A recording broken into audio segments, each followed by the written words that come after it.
Let's live with my parents from today. They're my parents, so there shouldn't be any problem, right? It was an unexpected proposal from my husband without any prior hint.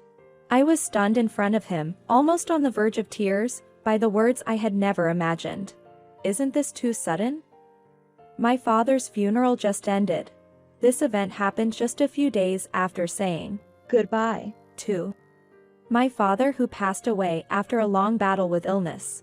Even though the hectic atmosphere of the funeral was still lingering, ignoring my feelings of sorrow, my husband packed up and left our home. The destination was a villa my father had left for me. Surprisingly, my in-laws had already arrived and were staying in the villa. My name is Natalie. I'm 33 years old. I work as a designer and have recently become independent. It's been 3 years since I started living with Justin after our marriage. My career is going well, and I believe I'm a well-known designer. I have a decent income, so the apartment is in my name. During my college years, my mother passed away. My father was diagnosed with malignant tumors, cancer, last year. He was undergoing treatment and battling the disease, but it reached its final stages. Even the doctor we trusted told us to be prepared mentally. When my mother passed away, I had already moved out and was living alone. But ever since I started working at a design company, my father always cared for me and kept in touch frequently. He was very important to me. When I was informed about my father's illness, I was deeply shocked. Watching his condition worsen day by day, I spent sleepless nights filled with worry and anxiety. What have you heard from the doctor about your father's illness? Is it not getting any better? Should I, as a son-in-law, go and visit him? My husband frequently inquired about my father's condition. However, I didn't feel like he was genuinely concerned. It felt as if he was waiting for my father's passing. In the past, my husband had always shown a sense of inferiority because he earned less than me. I hoped he would take pride in my achievements and support me during tough times. However, he had a childish side, was very competitive, and seemed to only enjoy situations where he had the upper hand. My father said not to worry about him and to prioritize our time as a couple. But I was thinking it might be better to visit him while we can. That way, there won't be any regrets later on. I found it harder and harder to suppress my growing disdain for my husband. During our early married days, I felt deep love from him and our time together was joyful. However, his insensitive remarks about my father's illness were too much to bear. By the time I realized, the kind and loving husband I knew had transformed. And I struggled to accept this change. My husband works from home. I plan to work from home after becoming independent. But he said, having someone around distracts me. So, I rented a small office and started commuting. While the hospital was easily accessible for me, my husband worked from home all day, leaving all the household chores to me. Balancing work, attending to my father, and returning home exhausted. I found the mess my husband made and dishes he'd used left untouched. He lived selfishly, disregarding my feelings. Living with him made me realize his lack of understanding, and I felt profound loneliness. Then, my father passed away. We had already sold our family home after discussing it with my father.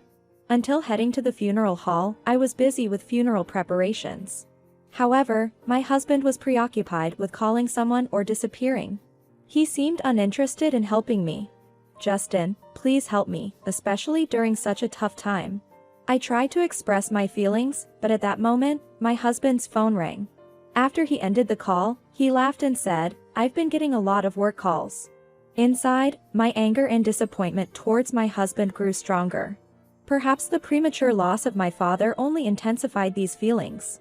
His words had become colder than before, and I felt deep sadness.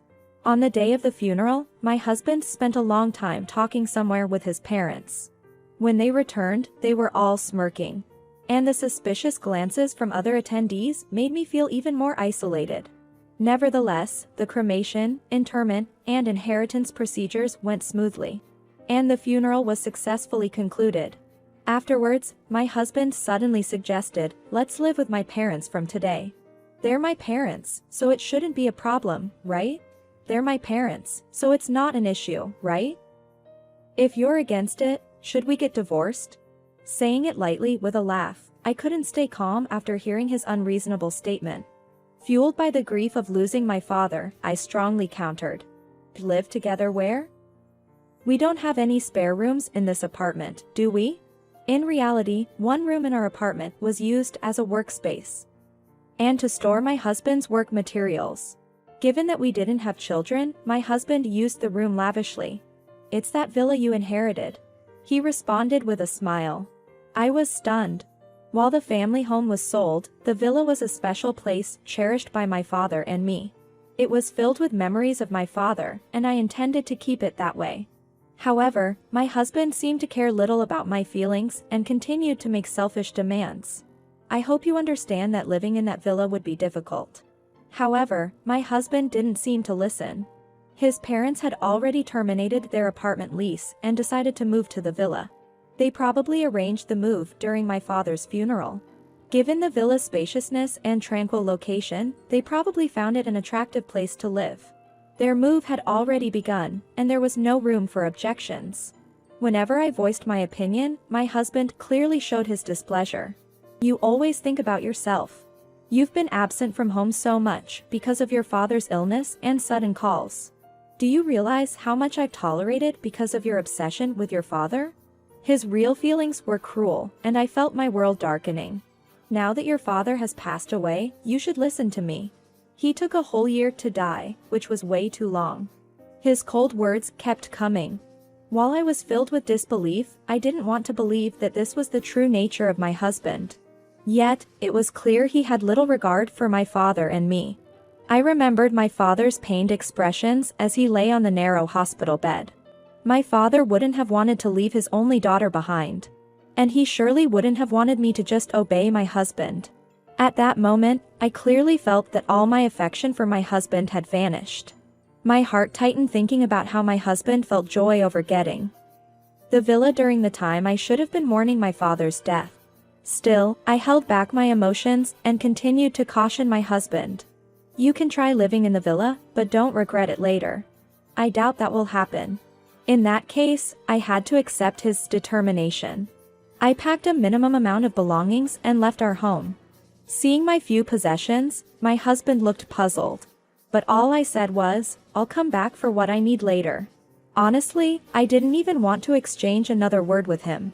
It was excruciating to see the faces of my in-laws, who, I imagined, had probably been eagerly awaiting my father's death and were now gleefully moving in. But I silently followed my husband. The only thing I couldn't accept was my beloved place being taken over by his whims. Though technically a villa, it's a single-family home located by the sea. It's in a neighborhood where people lead ordinary lives. However, it's conveniently accessible from the city center, and the land is indeed valuable. Exiting the station, the familiar scenery from my childhood spread out before me.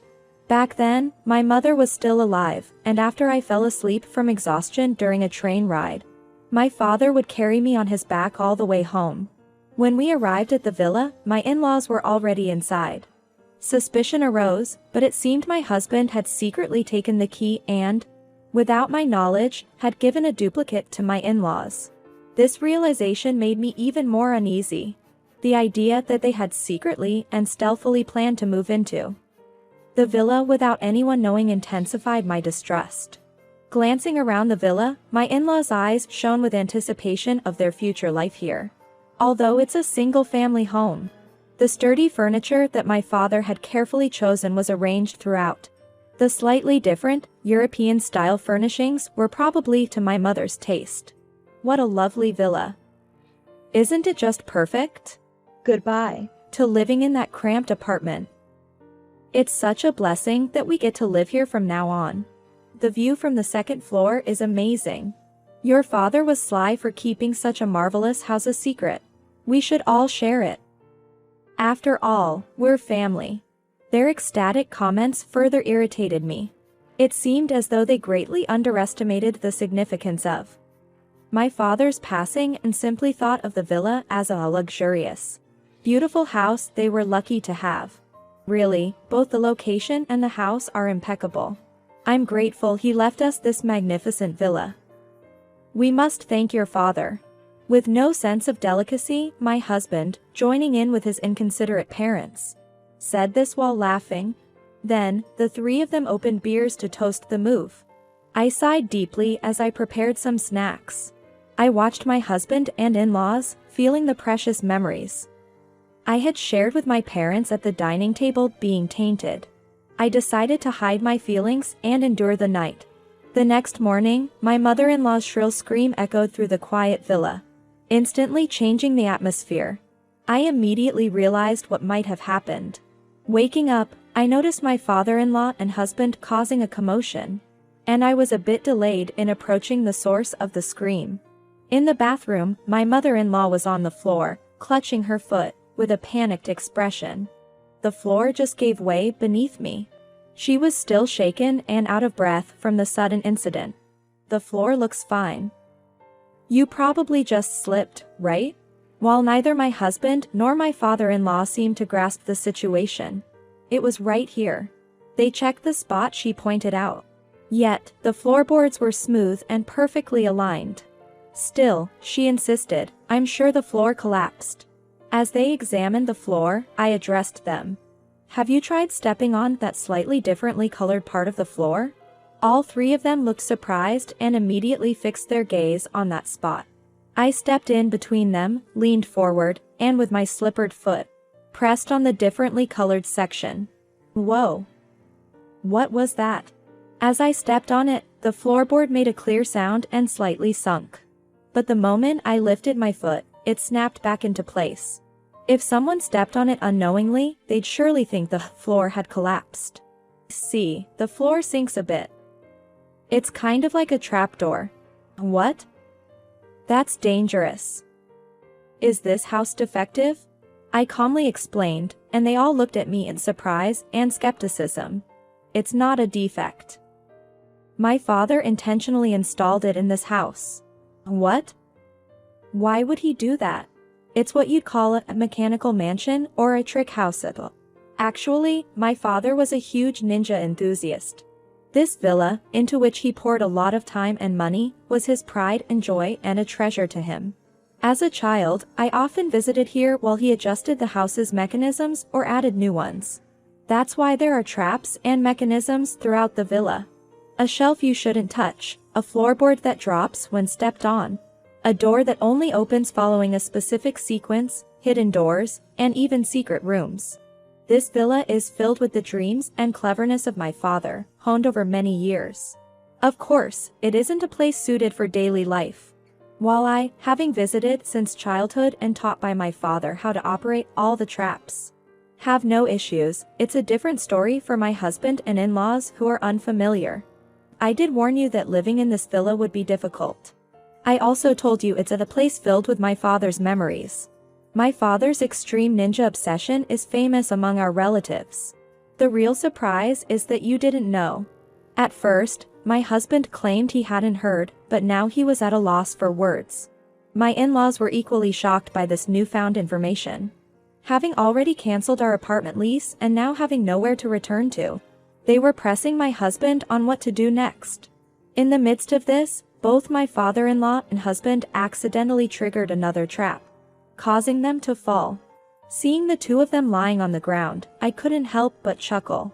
Please, feel free to stay as long as you like. My tone was more mocking than genuine.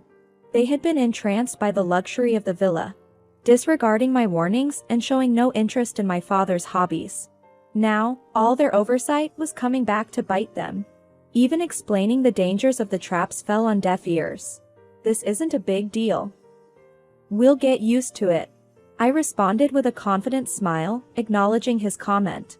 I'll head back to the apartment to prepare for our move. I left them in the villa. However, in reality, I had no moving preparations.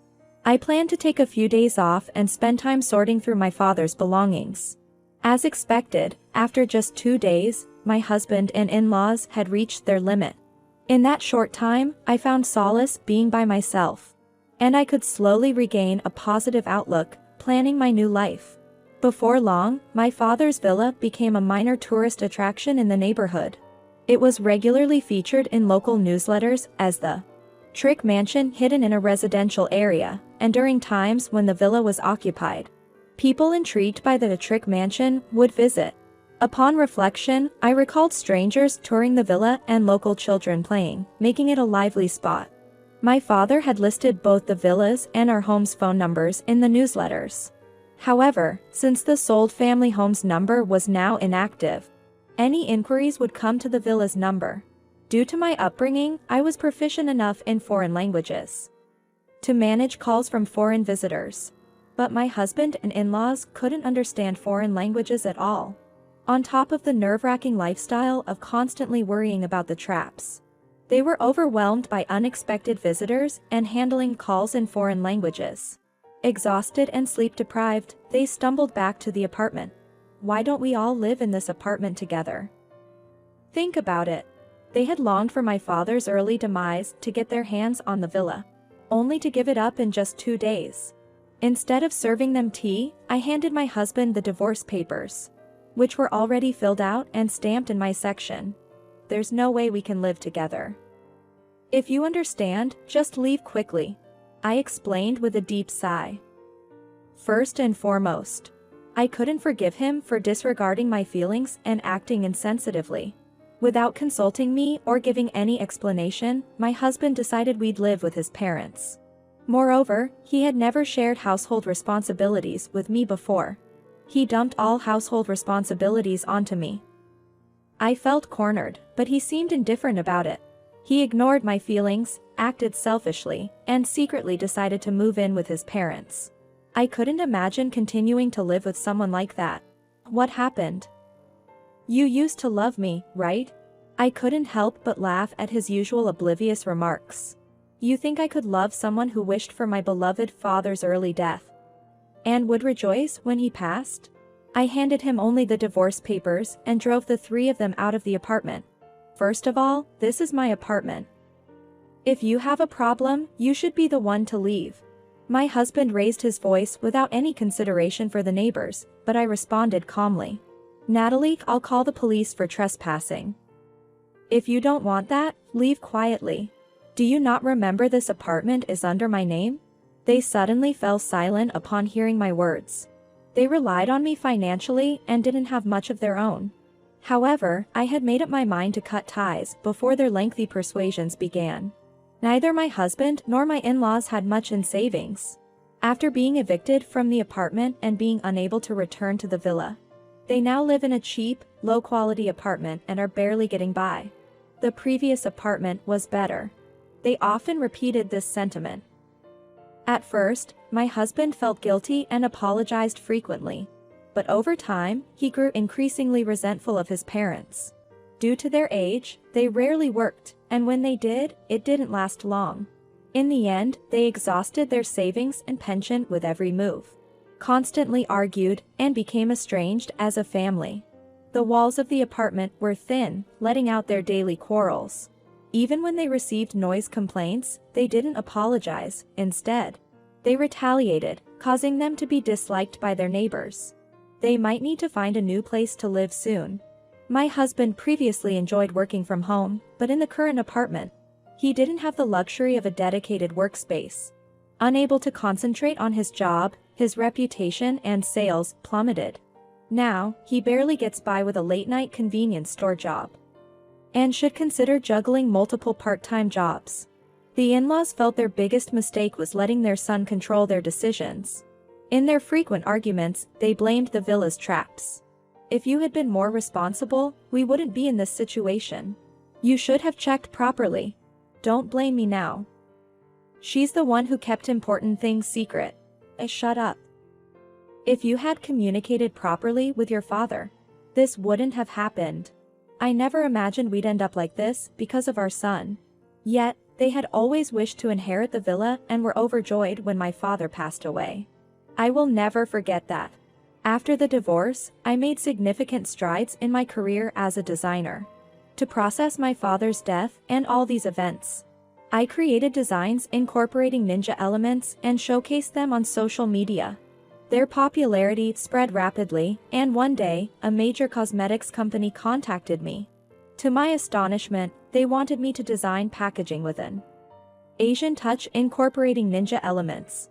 I feel this work will preserve my father's cherished memories. I reflected. Of course, I eagerly took on this project and committed fully to it. Ultimately, it was a huge success. This opportunity propelled my career forward, allowing me to give joyful updates at my parents' graves. I've retained the mechanical house, keeping it as a special place filled with memories of my father. I began organizing tour schedules and, with a little tweaking, turned it into a space where both tourists and local children could enjoy for free. Soon, the house attracted significant media attention. The income from this media exposure was a godsend, helping to defray ongoing costs. Furthermore, online articles about the house were translated into foreign languages, leading to support from international fans. Some of the donations even came from elderly folks who shared my father's passion for ninjas. I'm dedicated to the ongoing upkeep of this magical place. Meanwhile, the mechanical house remains a daily hub of activity, a favorite among local children. Is this the legendary mechanical house I've heard about? Where are the tricks? Show us. With the assistance of local volunteers, precautions are taken to ensure the children play safely. Foreign tourists are often awestruck, especially by features like the hidden floorboard doors. Wow. This is amazing. I am so moved to experience such a unique place. What other tricks are here? Although I lost my father and the inheritance of the villa resulted in my divorce, I feel the gains have been greater than the losses. The villa has transformed into a memory-rich location shared with family and friends. I've also undergone a personal transformation, moving forward with renewed optimism and hope.